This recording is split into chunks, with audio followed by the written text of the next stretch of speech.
میرا دل خوف سے تیزی سے دھڑک رہا تھا۔ خواب تھا وہ، مگر پھر جسم میں درد کیوں؟ میں محسوس کر رہی تھی جہاں جہاں اس سانپ نے ڈنک دیے وہاں درد کا احساس تھا۔ میں سمجھ نہیں پائی یہ خواب تھا یا کہ سچ میں مجھ پر بیتی۔ ڈر کے مارے چند دن میں نے روح کو جسم سے نکالنے کی کوشش نہیں کی، مگر سانس کی مشق کرتی رہی۔ میں اب 4.5 منٹ سے زیادہ سانس روکنے پر قادر تھی۔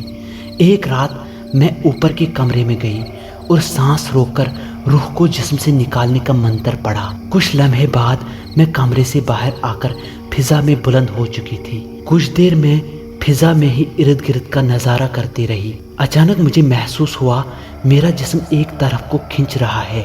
جسم تو تھا ہی نہیں، روح تھی۔